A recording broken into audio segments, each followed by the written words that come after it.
this is Carrie from Wrap Your Head Around Silks. You are listening to the Expecting Aerialist podcast. I'm so excited to have Teresa Liccardo on the pod today. Teresa is a professional swimmer. She was in Le Rêve and O in Las Vegas for Cirque du Soleil. She has swam competitively as a synchronized swimmer. And I met her because we were in aerial silks class together many years ago. She's now based in Las Vegas and also works as an occupational therapist. Here's my interview with Teresa. Thanks, Teresa, for coming on the pod today. Say hi, Teresa. Hi, everyone. Thank you so much for having me. I'm very honored to be here today. She's currently nursing a broken foot. I thought maybe we'd start with the most recent. Sure. Vegas is opening back up, and O recently went back into rehearsal. And unfortunately, Teresa got hurt pretty early on in the rehearsal process. Can you tell us what happened? Yeah. So I'd been back about 3 weeks, and we were just having a normal training. We were switching a little bit of the end of an act. So I went off the float we were on onto part of the stage that was only a foot underwater that I could not see. I had kind of foggy goggles on, and I don't normally go off the stage at that point, so I didn't know that there was a stage there.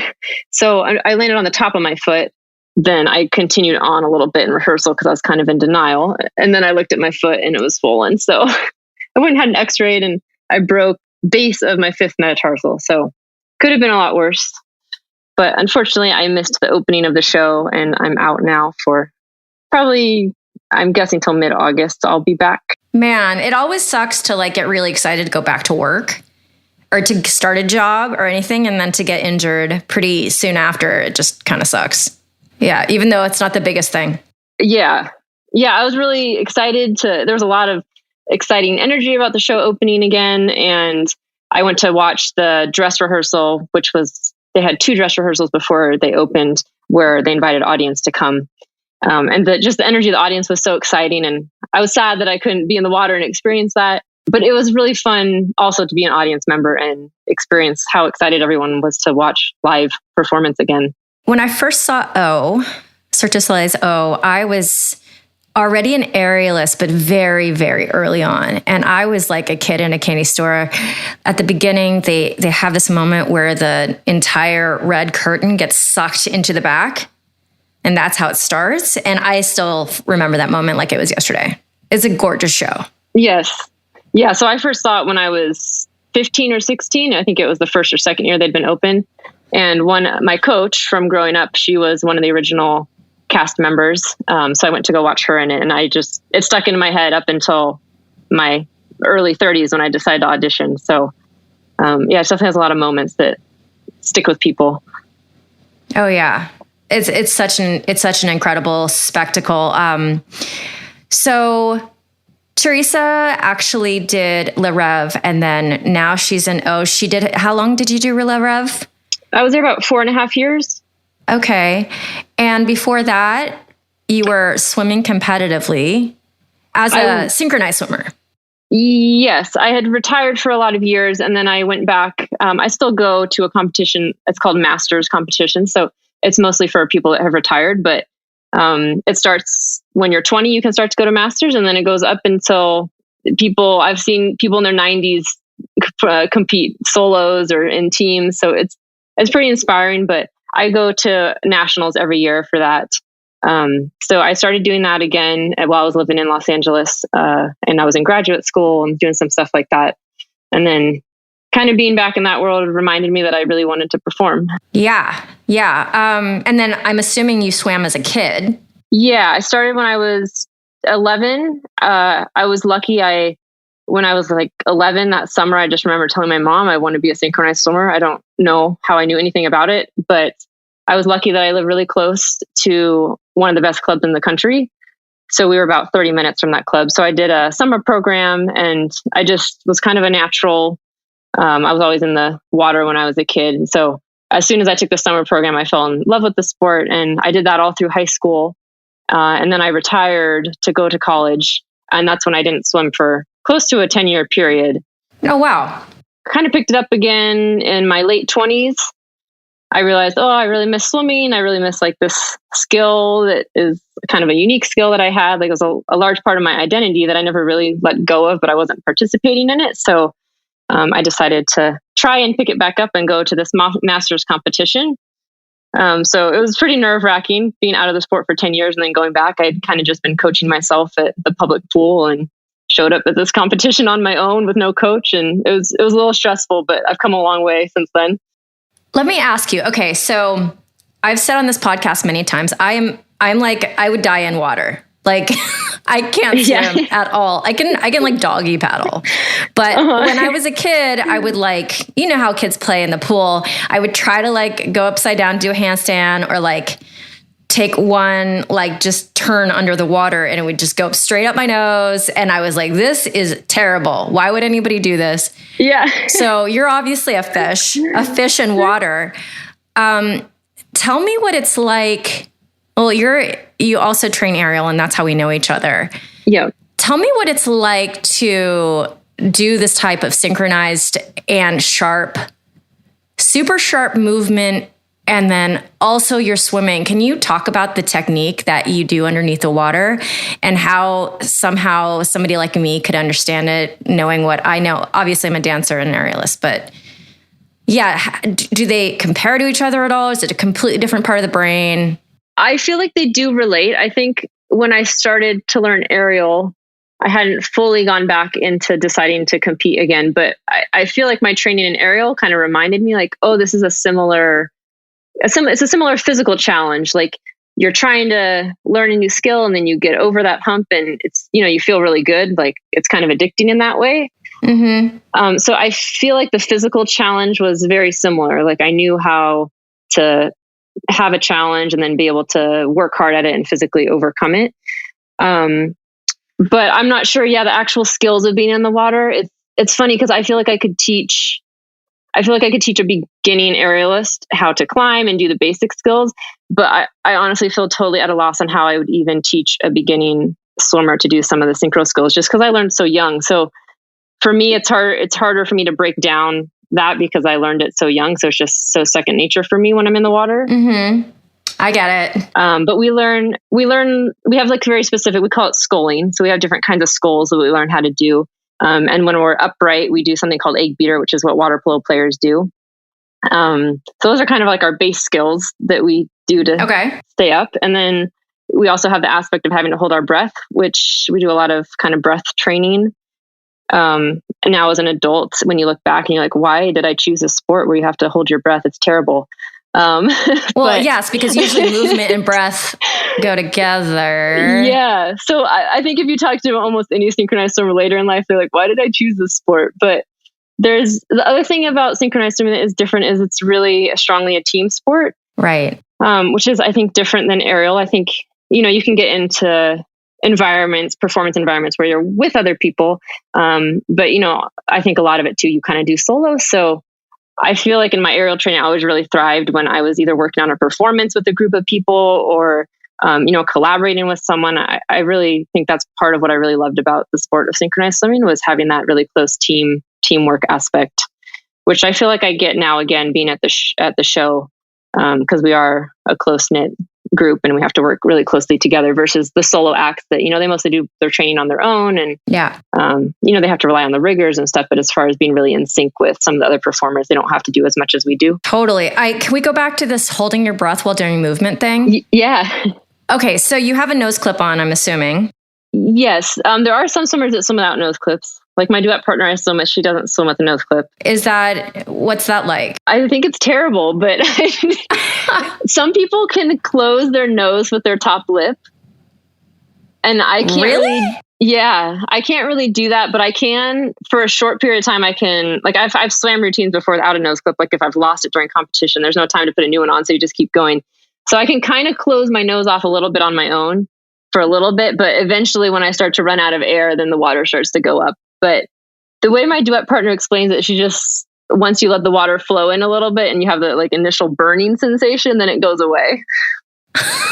So yeah, she for competition, she swims without a nose clip. I think she feels like she can breathe better upright without one on. It's so funny because I hear you say that and it sounds crazy. Yeah. But then I say that all the time, like, well, your nerves will just get used to it and it's not going to hurt ever again. Like, yeah, I say this about silks all the time, but talking about a different sport, I'm like, why would anybody do that? Oh, wait, we do that all the time. So yes, I kind of understand. But if you're always breathing in and out of your mouth and then also smiling because you're performing when your face is out of the water. Yes. So that breath is like that breath training is probably like, would you say it's like 25% of it? Probably more than that. I feel like the cardio aspect and really like I do a lot before I compete. I do a lot of laps where I hold my breath and try to get my breath like used to it. Like I call it warming up my lungs. When I tell my fiance that, he's like, what does that even mean? Huh. But like to us in the swim world, and like everyone would know what you mean, but it really is, once you like warm up your lungs, it's easier to hold your breath. So I do a lot of that before I compete or before I'm getting ready to do like anything all the way through. We don't have to do as much of that at the show because most of the time we do have scuba underwater. Okay. But we do hold our breath a fair amount in the show, but any long periods of breath holding, we have air. So this is mostly kind of when I go to competition, I really try to work up my endurance as far as doing underwater laps where I hold my breath with like sprinting back just to kind of get my body more used to being deprived of air. So I'm not really trained up for a full act right now because I've just been teaching so much. But 2 days ago in class, there weren't very many students and I ran the end of the number with them, just like I gave them a sequence and I did it. And first I was really glad I could get through it with no problem. But at the 3/4 mark, I was like breathing. Yeah. Not hard, but like, I was trying to catch my breath. Yeah. So you're 3/4 of the way through your synchro act. Yes. And if you hit that moment, how do you deal with it? Because it's so different. There's sometimes I go to competition, you're just so in the moment, you don't realize till you're done, like how exhausted you are. Uh-huh. But I've definitely it's a mind game. I've definitely had competitions where I dive in and halfway through the routine, like all I can think is, wow, this is not going well. So it's really a mind game. I think you have to be like, you're really shift to like, for now as an adult, I mean, the pressures of a kid competing were very different, but now as an adult, I do it for myself and for fun and for exercise. So when I get in that mindset, I really have to switch it to remind myself, like, you're here, you're performing for the judges. Like, you got to enjoy this moment. Like, it's only a couple minutes long. So trying to get myself out of that kind of frantic, like, oh, this is terrible feeling, and focusing more on kind of getting in that state of like flow and enjoying what I'm doing. I find when I really focus maybe specifically on my corrections or the moves I'm doing, that I don't think so much about how hard it is. I mean, I think that's very transferable to aerial. Yes. Yeah, definitely. Yeah. I think, kind of the difference between when you're training your routine just on your own and you're like, oh, this move is terrible, versus then when you have an audience in front of you and you have like kind of the adrenaline and you're just in the moment. Yeah, I get that. Just thinking about myself in the water, almost dying, trying to do anything that you do. The other thing that comes to mind from just a body perspective, you guys have to have like major active flexibility. The sport has definitely changed since I was a kid. I mean, you always had to be flexible, but now the elite swimmers they're almost like rhythmic gymnasts flexible. Yeah, I wouldn't say I'm like flexible compared to the elite synchronized swimmers now. They're really exceptionally flexible. Right, because at least when we're in the air and your feet are in foot locks, you can like press into your split beyond where it would be if you were just like in it with no force. Yes. But there's no force in the water. And so what it is what it is. And I really depend on gravity for my flexibility. Yeah. Yeah. And pulling things, like pulling my foot and like yanking it a little bit. So that's what I think about when I watch that. I'm like, wow, it takes this breath technique plus this like dance type of technique plus this active flexibility. And then you have to, swim. It's a lot. Yeah. It's a lot to think about. Definitely. So the other thing that I'm really curious about personally is what that stage is like underneath the water. So if you could talk about O and Le Rêve, I'm imagining like gates and levers and tons of moving parts down there. Yes. And then you've got your breathers. So you have your scuba divers. Yeah. How does it work down there? And how do you get from in the water to off stage and back from off stage to in the water to come out of the water? Yeah. If you could tell us those secrets, I would love it. Sure. Yeah. So both stages, both the Le Rêve stage and O stage, are similar in some senses in that they both have moving lifts. So they're big hydraulic lifts that can go all the way up and be a full stage with no water. Or they can, like all the lifts can go down. It can just be a full pool. So I think O is maybe a 1.5 million gallon pool. Wow. And it can, at some point, all the lifts can come up and be a full stage. You wouldn't even no water's underneath it. So yeah, those stages are always moving, which is kind of how I broke my foot. Is I didn't know one of the lifts was up because it's not always there. So at O, we have air stations, they're kind of just hanging, we call them hookahs. They're like hanging air stations around the front part of the pool. The rest of the time, if we have a really long act, we have a really long scuba line that the divers set up for us. And then we kind of just drop it to the bottom of the pool when we have to hop out, and the divers carry it away for us. At Le Rêve, we had a similar thing where we'd have to kind of unclip from our air to hop out on the stage at the end. Sometimes girls would forget to unclip their belt, like when we come back from vacation, and then they'd be stuck underwater and have to be swum out by the scuba diver because they didn't exit properly. So that would kind of be a funny thing that would happen. And we always have safety divers under there the whole time. They kind of watch, make sure we're not in distress, everything's okay. But there are times when, so the big hydraulic lifts, if you for some reason were to end up under it and then it went down, it would crush you. So that part's dangerous, but most of the lifts have a little safety stop underneath them. So if it hits something, it automatically stops just for that reason. Mm-hmm. I'm trying to think of it. So for Le Rêve, we would enter, most of the time, the swimmers, we would enter the water from backstage, and we had to swim through an underwater tunnel where they had. What's this tunnel like? Because I'm imagining a sewer tunnel, dark and narrow. Yeah, it's it's a little narrow. It's probably your wing, maybe 5 feet wide. Okay. And I remember when I first went to Le Rêve, I was very scared to swim through the tunnel for the first time. But then at the end, it's not that scary. I don't know how long it would be. Maybe it's about 20 feet long. Okay. And there's air stations along if you really need air. And there's a scuba diver that always waits at the end of a tunnel and makes sure you exit properly. It's you're never going to run out of air and be floating, dying in the tunnel. I mean, I hope not. Right. So yeah, we had 3 underwater tunnels at Le Rêve, and the swimmers pretty much always entered from the underwater tunnel. We had 2 acts we entered on stage. And the interesting thing is, if you're pregnant, you're not supposed to be on scuba. So anytime we'd have a performer, a synchronous swimmer that was pregnant, they would really only have 2 acts they could do because they couldn't enter through the underwater tunnel, and in case they would need air. And at O, it's the same thing, except we don't have an underwater tunnel. It's more of a traditional theater. So we just enter from the sides, which is kind of just water. And the interesting thing about O is that the pregnancy track is pretty hard because they can't use the air. So most of the acts, they just kind of enter a little bit late, and then they hold their breath the whole time. So I've heard from our swimmers that have been pregnant that track is pretty difficult for them compared to Le Rêve, where they just did 2 acts and it was a fairly easy track while you were pregnant. And how far in pregnancy have you seen friends actually perform?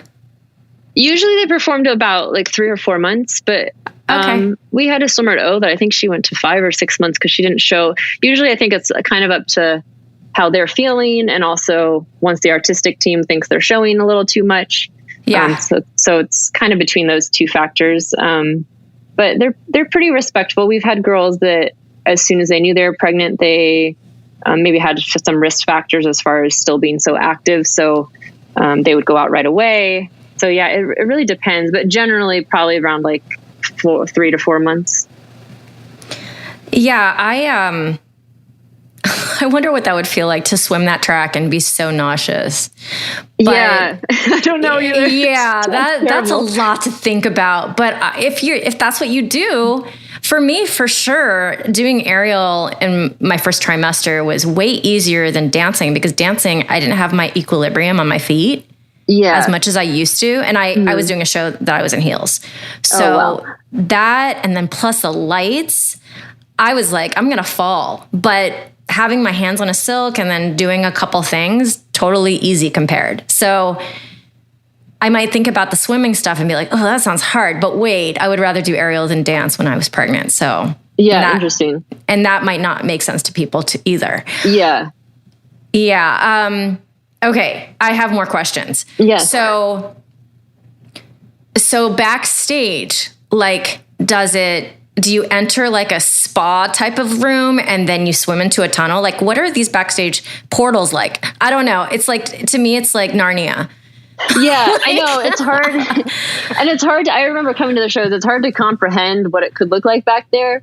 And then you see it and you're like, oh, yeah, that's what it would look like. So at since it's like pretty much a traditional theater, like as soon as you kind of go behind where the side curtains are, we call it the aqua coulisse. So there's a little water area that's like shallower, and steps. So we walk in the steps into this little aqua coulisse and we kind of wait behind the curtain. And then sometimes we enter underwater and we swim to like a air station, or sometimes we just kind of swim on or enter the stage from another place. But that's usually where we kind of exit as well. And then Le Rêve, it was a little harder to comprehend because the audience was above that area and it was a round stage. So we had the kind of 3 aqua coulisse areas where then we'd enter kind of this little, kind of like a spa area that would have the tunnel there. And then we'd enter the tunnel to swim onto stage. And do you have inner ear? Like, how are you listening to the music? Is it just on a loudspeakers? Like, are you just hearing what the audience is hearing? No, they have underwater speakers that are all around the stage. Okay. So yeah, we can hear pretty well under there. Okay. I'm like trying to put it together for myself. Yes. Yeah. So we use the same kind of underwater speakers we use in competition. So when we do compete, we have an underwater speaker that's playing our music so we can hear pretty well. Okay. So music, getting in off stage. And then I saw Le Rêve. I know Le Rêve changed choreography like a million times. So I don't know what version that I saw. It was probably back in like 2009. But there was this moment where this big tree looking thing just comes out and then it's also raining or something. Or maybe I made that part up. Yeah, no. Yeah, that happens kind of towards the very first act of the show, actually. Oh, okay. I obviously don't remember it that well, but what is it like to do a show every single night where you're just super wet and in the water? Are you just so used to it by now? Because you're getting rained on. Like, can you see anything if you look up? Like, I'm trying to think of me trying to do this track. Yeah. I mean, I think I've only really been in a big production as a swimmer like this. Like in these big productions, I've only been in Le Rêve and O. So I sometimes wonder what it's like to get home from work and not have been soaking wet all night. So right. It gets cold. It definitely gets cold. The water is like, when you tell people the water temperature, they're like, oh, that sounds lovely. But over the course of a 3-hour night where you're in and out, it gets cold. So yeah, usually they keep the pool around. Well, they claim they keep it at like 88 or 89. I think sometimes it gets down to 87. So, that sounds warm compared to what they keep a public pool at like 80 degrees, but it's still colder than your body temperature. So by the time you're going in and out of the water all night, and backstage can be pretty drafty because, it has to stay cool for the audience. So we're usually pretty cold by the end of the night, but, we have like there used to be hot tubs around. I don't know if there are going back. I haven't seen them yet. There, sometimes performers would get in, but I would actually never. The one time I got in, it was a huge mistake because then I went on stage and I was shivering and shaking the whole time. Like, is that why divers get into the little jacuzzi on the side? Is that why? Yeah. Because when you're in the water, I don't remember the statistics, but when your whole body's in the water, you lose heat way faster than when you're in the air. Oh. Yeah. So even though it's, 88 degrees, our body temperature is like 98. So it's still like 10 degrees cooler. So you lose heat really quickly in the water. Okay. And what's up with the little towel that everybody has? Like, is it a soaking wet towel? And everybody's holding one? Yeah, the divers. Oh, for divers? They're normally, we call them like chamois. So they're like squeegee towels like you would use to wipe your car off at the car wash. So you like squeeze it out. We don't use those that much as synchro swimmers. But what's the point of it? I think it's to dry off like all the dripping water. So I kind of do this at the show. Like sometimes we get out and we have to stay in our cold costumes. And so I wipe off as much water on me as I can. So I'm not as cold. Okay. So I think that's why, or maybe, I don't know. I don't know that many divers, but maybe so they don't want to be slippery when they go back up too. So are you in one costume a night or are you changing? We have 2 costumes and then we have 3 different headpieces. So at Le Rêve, we had a lot more costumes. And so we never were sitting in a wet costume. So I don't feel like I really got that cold at Le Rêve because I was always taking my wet costume off and sitting in a dry costume till the next act. But at O, we just have 2. So we do sit in a wet costume a lot. So I spend a lot of my night when I'm not in the pool with like towels wrapped all around me. And are you wearing makeup? Yes. Oh my God. I love how, Teresa, you were like, what is there to talk about? I'm literally microing your entire night because I'm curious. So you're wearing makeup and how does it stay on your face?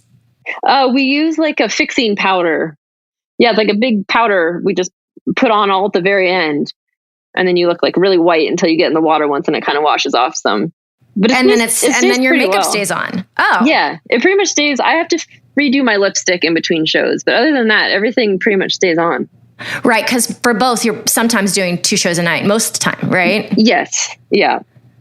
Oh, man. I never did a Cirque contract because I kind of got into this late, and that seems so much work to me. To do 2 shows a night, 5 days a week. It seems like so much. Yeah, I think you get used to it. It was like when we went last year before COVID, we had a lot of, because we went to a 7-day-a-week schedule. And so we had some days that were just 1 show a night, but by the time you're there and you spend all this time warming up your body and doing your makeup and all that, you're like, I might as well just do the second show because you spend all this time doing all that and driving to work that you're like, I'd rather just stay and get paid for a second show. Yeah, my goodness. It's a completely different performer life than LA. You lived here for a while. Yeah. Yeah, it's definitely a different, I think when I lived in LA, I also had a performance group I started with my friends for swimming. So, you work hard on something and then you do 1 show and then, it's not the same repetitive aspect. So it's definitely, for me, I really like the repetitive aspect. I like that I'm not nervous every night. Like when I just do 1 show, I'm so nervous that sometimes I can't enjoy it where, when you do the repetitive shows over and over, you start to notice little things, like you get to look at the audience a little more. Yeah. I think I just like having a routine like that. And I don't remind the repetitive. I know there are artists that come, and they do like a year contract and then they're just like, I can't do another show of the same thing and they need to move on. Mm-hmm.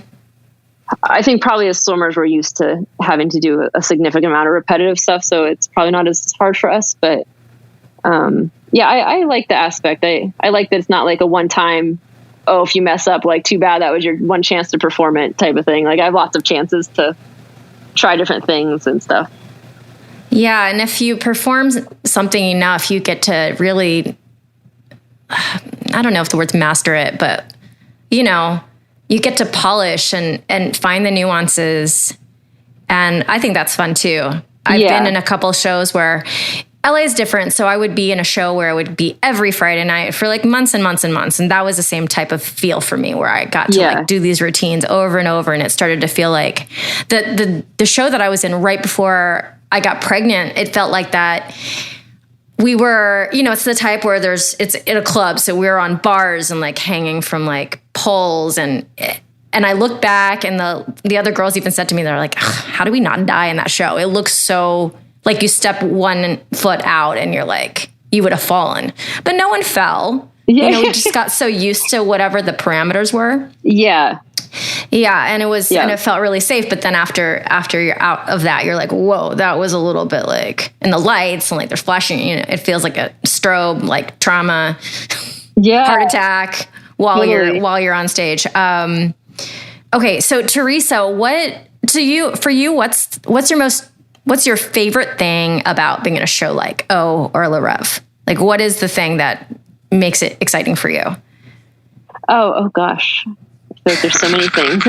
I think deep down I had this dream that I wanted to either be in Le Rêve or I wanted to be in O since I was like 16 and saw O. So I think there's a little bit of me, like almost every night that remembers that, or, like sometimes there's this one act where we stand behind a curtain on the stage and then the curtain opens and we dive in and like we have a little time we're waiting there. And like, almost every night I perform, I think to myself, oh my gosh, I'm standing on the O stage. Like, so there's a little bit of that I get every night. I get to be on these stages, which I think is really cool. Like, I just remember that, I'm older. I had this dream for a really long time that I forgot about for a while, and I followed other dreams, and just knowing that I was able to accomplish this thing that I had in the back of my mind for so long. I guess I feel like I just have a lot of pride being there. But other than that, I think I just love the team aspect. I love having, people to swim with. I think it's hard as a synchronized swimmer when you don't have anyone else to synchronize with, so just to swim on your own is not as fun. So I know there was a moment in Le Rêve too, where we did an act where we were all underwater, and sometimes I'd be kind of in the back facing everyone else. And same thing. I'd have this moment where I'd look at everyone else underwater and we're all doing the same like weird skull with our arms. And I'm like, what a bizarre sport this is. And then I'd look around and be like, but look at all these cool people I have to do this like sport with. So for me, it's really just being part of the cast. I think I just really enjoy that. I know this last year, not having that and kind of participating in my other career, I kind of didn't have anything artistic and didn't have a community like that to be part of. And I do feel like I was a little, just not as happy or not myself that I didn't have that to participate in. Yeah, I think we all felt that way. Let's talk about your pandemic experience. Were you able to get into a pool during that time? So when COVID first started and the show first closed, like we went to work that night and they called us in before the show and they said, effective after tonight, you guys are all laid off. And I think there was like 2 days later, all the public pools closed. So I didn't swim for about 6 weeks. I started running. There were some cool trails behind my house where I live, but I'm definitely not really a runner. So it was definitely hard for my body to not be in the water. And then I went and spent a month at my parents' house and they had a backyard pool. So I swam there and it felt great. And by the time I got back to Vegas, the pools were still closed, but I had a group of friends that were going to swim at the lake here. So we would bike down to the lake and we'd swim in the lake and then bike back up the hill.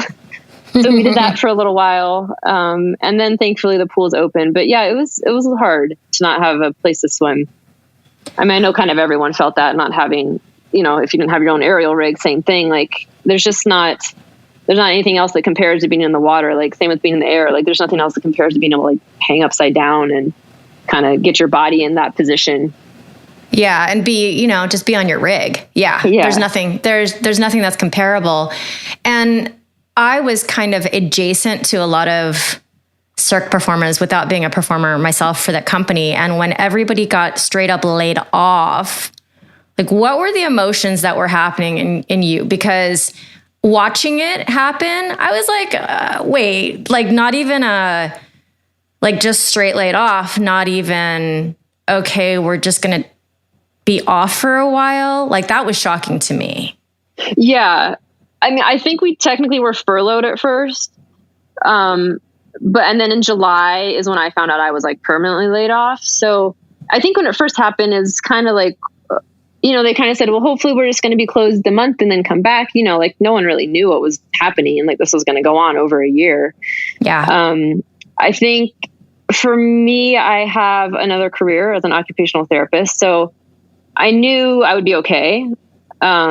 Like financially, I knew it was only a matter of time before I could find another job if I needed, but I kind of stuck it out until I found out I was permanently laid off. And then as soon as I found out I was permanently laid off in July, then I started applying to full-time jobs as a therapist. And I luckily found one really quick, but yeah, it was when COVID first started and we were laid off at Cirque. And then I worked a little bit at my part-time job as a therapist, and then all elective surgeries and everything were stopped as well at the hospital. So then they weren't using the part-time staff either. So I never thought I'd go from having multiple jobs and multiple careers to like really not having work. Was pretty crazy. So I think I knew in the back of my head, I could find a job pretty quickly once things got a little more under control. So I tried to just embrace that I live my life in a kind of crazy, hectic way. So I'm going to try to embrace this time off, like let my body rest and enjoy some time with family. Like I drove home to California and with my dogs, and I stayed a month at my parents' house. So yeah, I try to just embrace those moments. Like when else in life am I going to be able to spend a whole month with my parents that are, getting older, and my brother and my niece and nephew. And so, and then I started working full time as a therapist. And then that also got really rough. I did that for about 6 months. And I realized that I am completely burnt out and I cannot do this full time. So I went back down to being part-time as a therapist, and that made a huge difference for me. Wow. Okay. I want to ask you about being an occupational therapist. So you went into this second dream, like this separate dream. And what was your thought process going into school and what you wanted that career to be? What were you thinking about? So ever since I was probably in high school, I have always had an interest in health and, wanting to work with people and helping them live, a more healthy life. I didn't know for a long time what aspect that'd be in. I used to think I wanted to be a registered dietitian. So all through college, I volunteered with the registered dietitian on campus, and I do like projects with her. And then I don't know, I kind of went through this path where I worked with a chiropractor for a while, and I thought I wanted to go to chiropractic school. So I took all these prereqs and applied to schools. And then so there just was always a little something that didn't feel quite right with everything. Okay. Like I just for some reason I was hesitant to finally commit to going. I'd thought about physical therapy. Trying to think of what else. I thought about going to like naturopathic doctor school. And then I don't know, I came across OT one day and I kind of read about it. And then I also, my friend who you had on your podcast, Carlin, I talked to her a little bit about it, and I just felt like, this feels like a good fit. So I filled out the application and I got in, and for some reason I didn't actually know that much about it at the time. I knew way more about these other careers that I had like dragged my feet going through. Mm-hmm. So something felt like it just connected with me. I think the field to me is very broad. So there's a lot of different areas we can work. And it's also, I like the holistic aspect of it. We really look at people as a whole and how, different things are impacting their lives and how we can get them back to doing what they want to do. So I really liked that about it. I think with my personality too, I get bored really easily. And I liked that we have a large scope of practice. And so there's like a lot of different areas you can go into. Like I'm kind of dealing with that now, where I've been an acute therapist in the hospital as most of my time being a therapist now. And I'm realizing that I'm a little bit bored of it. Like I am ready to learn something new in the field. So trying to remember that, even though I've gone back to performing, and doing that, I'm trying to still remember my other part of my life that I need to continue also moving that forward as well. And after college, what kind of schooling does it require? I don't even know this. So I did a master's program. Currently you can sit for the board exam with a master's. Pretty soon it will probably move to a doctorate. Okay. And then at the end of my master's program, the school, I went to USC, and they really strongly encouraged us to continue with a clinical doctorate, which is what what physical therapists have now, is a clinical doctorate. Just because we kind of we work very closely with physical therapy field, and our field kind of falls a little bit after them as far as what's required of degrees. I was offered a scholarship to actually do a doctorate at USC, but I had this nagging thing behind my mind where I was like, I really want to perform in Cirque. So like, I'm already 30, I got to do it now. So I didn't go through with it. And then actually a couple years ago, I got a flyer in the mail for UNLV here, the university here in Las Vegas, that they started a post-professional doctorate program. And I thought, okay, I might as well do it now. So I did finish my doctorate just in May. What? Yeah. So Teresa, I know. I didn't know this. Oh my God. Congratulations. Yeah, thank you. Yeah. It was quite an experience. It was 2 years part-time. Yeah. So I'm glad that that's done. But yeah, technically you only need a master's to practice, but the majority of the programs now are doctoral programs. So you basically earned your doctorate during pandemic. Yeah. Mm-hmm. I did the second year pretty much during it. You probably make other people feel like they didn't do a lot during the pandemic. No, I don't know. I'm just saying. Although I do like when people are like, yeah, I probably should have written a book during the pandemic. I was like, well, I did. Yeah, yeah. I don't know. I feel like I had some friends that like they got super fit, or they like really were like, so I didn't necessarily feel like that. I mean, I guess I did these other things. Like I worked full time at a hospital and I finished my doctorate, but there are times I feel like I didn't use that time as wisely as I could have. So I feel like on paper, anybody would probably argue with you, but I get where the feeling comes from. Yeah. Because I feel like we kind of have some similarities in our personality where I'm just like, I got to do a million things. Yes. Yeah. Yeah, definitely. I do a million things or else I'm not happy or else I'm not feeling like I'm using my time well. So yeah, I'm with you, but yeah. You sound pretty impressive to me, Teresa. Thank you. Thank you. I love that all my friends, like, I love that I'm not, like, my friends really push me to do better because people like you know who some of my friends are, like, you just want to get better because it's so inspirational to people around you, like what they're pulling off, you know? Yeah. So I think that's great. Thank you. Yeah. Congratulations. I had no idea. And when you get a doctorate in occupational therapy, are you writing a dissertation? We have to do like a doctoral project. They call it a doctoral capstone. Okay. So yeah, I spent the last 2 semesters of my program working on that. And was it stressful? Was it? Yes. Like, what did that feel like? It was really stressful. Okay. Partially because when I started the program, I was performing and I was working part-time as a therapist, but performing, I had my mornings free, which is when my brain works best. So I got to do all my work in the morning. It was not really that big of a deal. And then once I started my doctoral capstone, I was working full time at the hospital. And it was during COVID. So I was exhausted at the end of the day. And then I'd have to come home and try to do my work. And it was really rough. The last 2 semesters were definitely really hard. I'm very glad I did it now. But yeah, during it, I was like, maybe I should just drop out. And now that you have this doctorate, let's just say, I'm thinking that you're going to swim for and then you'll work part-time, but in the future, does that mean you can, what does that allow you to do that you couldn't do before? Or does it just open a bunch of doors? So the main reason I did it is I knew at some point I'd want to teach, and to be hired at a university, you generally need a doctorate. Okay. So that was kind of my underlying reason of doing it.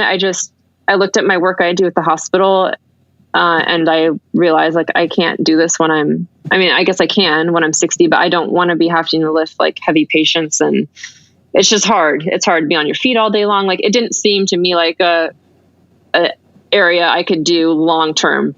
So I felt like naturally at some point I'd want to move into teaching. So that's kind of why I did it. And so it did pay off. I am teaching a class right now at the university where I just did my program.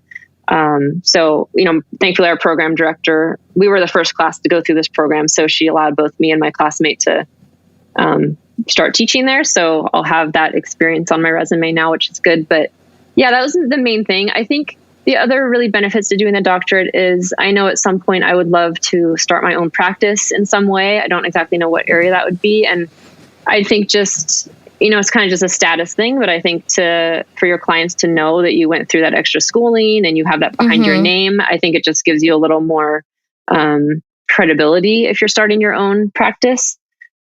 And I guess also a third reason is that if I ever wanted to go up, against a job, say I wanted to be a rehab manager, generally we're going up against physical therapists, which are all doctorates. So I just felt like I wanted to be a little more on the even playing field with kind of our counterparts. Teresa, I feel like in another life, you would have been very accepted by my Chinese parents. I don't know. I really feel like you would have fit in really good with my cousins. That's awesome. Who were really smart and made me look bad because all I wanted to do was dance. I'm laughing because the more I do podcasting, what I'm learning is a lot of the preconceived notions I had about how I was raised is completely wrong. Yeah. I see the same things in other families and in other people, and it has nothing to do with people's background. It has nothing to do with being Asian, because I always think to myself, I'm coming from a Chinese household. That's why, I have this work ethic that just is ingrained in me, and it's almost obsessive. Yeah. And my parents don't know how to communicate. What I've learned is people don't know how to communicate. Yeah. Yeah. And the younger generation is better than the older generation, but we all still struggle. Yeah, it's so interesting. And so you got your doctorate in a pandemic. You're back to swimming for except you just have this little bump in the road with your broken foot, and you're already teaching at the school that you got your doctorate. I'm very impressed. 100%. Thank you. I didn't know this. This is another way that I really am able to like just connect with my friends again. Yeah. Because I wouldn't have known this about you. Yeah. Yeah. I was kind of quiet about it. I don't know. I was just trucking away, trying to get it done. I mean, that makes sense. I don't like talking about things until I finish them either, because what if I never get around to finishing it, or especially the project of like writing a book or making a course. It's like, if you don't finish it, then it's like you didn't do anything. Yeah. Because it's not, the finished product isn't there. So I get that, because I feel that way. I feel that way too. Sometimes with jobs, I won't announce them until I'm paid for them. Not even I shot it already. Yeah. But like, awesome. I already got paid. It's already playing somewhere, and then I'll talk about it, because you just don't know what's going to happen. So yeah, it's true. So Teresa, I mean, you have all this time in your hands. Why aren't you back in the air? I know. I'm kidding. So I know, it's hard. This whole last year, I kept being like, okay, next month, I'm really going to get back into my aerial training, because I've kind of taken a bit of a break this last year.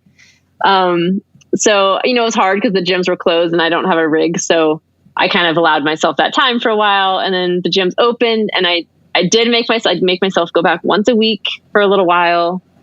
And then I can't remember what. And then I was trying to finish my doctorate, and I was like, oh, it's too crazy. I got to let it go again. So my plan, once I got reintegrated back into the show, was to like try to pick up my training again. So I do miss training. And I miss like having, I think between my aerial training and swimming, I feel like it gives me a really good kind of muscle base to prevent injuries. Like besides breaking my foot, I was in the rev for 4.5 years, and then in O, and I've never once been injured. So, you also know a lot.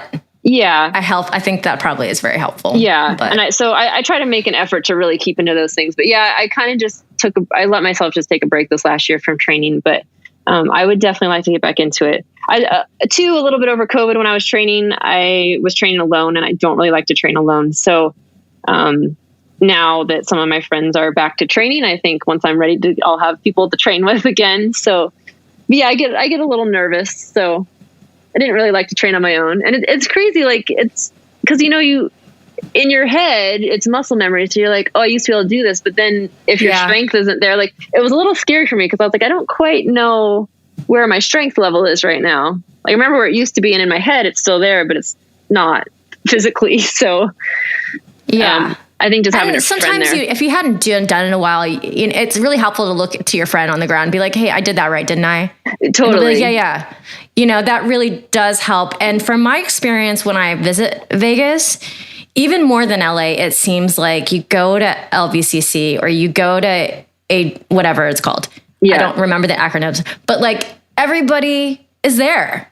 Yeah. And it's so fun to train, because it's like, it's like kind of like a social hour, and then you bring your coffee. Yeah. And then you train a little bit, and then you talk to people, and they brought their kid. It's so fun. Every time I train in Vegas. Yeah. Yeah. There is a really good group here. There's definitely, and I know like as soon as I'm ready to be like, okay, I want to train again, I know I have friends that would be like, yeah, come along.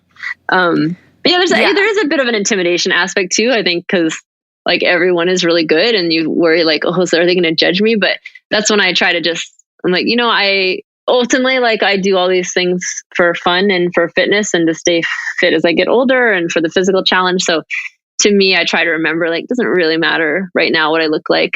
So I try to remember that when I do things. For me, I'm not as strong right now as I was, because some like momming things and pregnancy things, like my lower abs still, like, it's kind of a fight. Like I have to work really hard to like maintain a certain amount of strength. So that feels crazy when I'm, with my students and they're all stronger than me.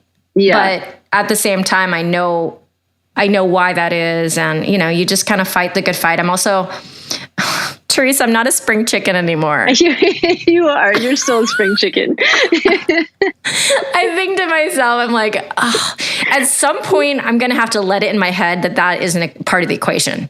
you know? Yeah. Because as of right now, I'm like, no, age isn't a factor. Yeah. And then at some point I can be like, okay, age is a factor. Yeah. I know I go through those struggles too, where I'm like, no, fight it. But I definitely, especially this last year, I feel like I've lost a lot of flexibility, but I think I can get it back. But yeah, I know what you mean. Like I definitely, as I've gotten older, I think when I first learned aerial, I was still pretty like, I would try anything, and I liked the challenge, and I'd never like say no to one of the challenges. But now as I'm older, like, especially when I train with Sarah, it's been a while, but she tells me that I know how to go just high enough to not hit the floor, because I don't like to go very high anymore. And I don't know, I do. I know how to just go just high enough to end like just a couple inches off the floor. Oh my God. To me, that's like so funny, because I'm like, the floor is not your friend in this particular case. So it's like, I'm not as risky anymore. I'm like, I'm okay not trying that trick. But again, since I've lived in Vegas, I haven't had I think I really thrive off being in a classroom environment and having other people that are also learning along with me. So yeah, I think that helps. And I haven't really had that since I've been in Vegas. Like, I have my friends I train with, but I think I thrive in a group environment. So I kind of also just accepted that, right now that's not part of my aerial training, but at some point, maybe when I leave Cirque and I have more time to focus on that, like I'll get in a classroom environment or a studio environment again and be able to focus more on those skills again. Yeah, I love being in a classroom environment, even for my own training, because I'm making them all do all the things. So then I do all the things. Yeah. Yeah. And that if I didn't do that, I don't know if I would do it on my own so much. Yeah. Yeah. So, okay. So Teresa, you have successfully broken the seal on your podcast experience. Thank you. Wait, am I wrong? Is this not your first podcast? No, it is. Oh my God. Yeah. And it was easy, right? Well, yeah, because you make it easy. Well, I have a special skill that I didn't know that I had, but I guess I did, because I've always been good at talking on the phone with my girlfriends. Oh, yeah. Yeah. And that's all this is. Yeah. That's awesome. Yeah. Well, I had a blast. I have to remind my mom. I'll be like, remember when you told me to get off the phone so much? Yeah. That skill set actually did do something. Teresa, you are pretty impressive, and I'm really glad that we got to catch up, because I didn't know all these things. And I guess if your friends listen to it, maybe they'll be like, hey, I didn't know those things either. Yeah. Well, thank you. Thank you so much for having me. I enjoyed chatting, and thanks for listening to my random stories. Thank you so much to Teresa for joining me today. You can find her on Instagram at Teresa_Liccardo. If you go to my show notes, I've actually got a new gift for you guys. Go ahead and click there. I have curated a Wrap Your Head Around Silks aerialist top picks. I went through Amazon and I picked the aerial gear that I use, that I've tested, that I've tried, and I put it all in one really easy list that if you're looking for a span set, or if you're looking for the right pair of tights, if you're looking for the right tape for your lyra, or the books that I like as references, then you'll find them there. They're all my picks. So go to the show notes and check that out. Thanks so much to Asa Watkins for music and post-production. And if you would honor me with a 5-star rating and a review anywhere you get your podcast, it really helps our community find this podcast.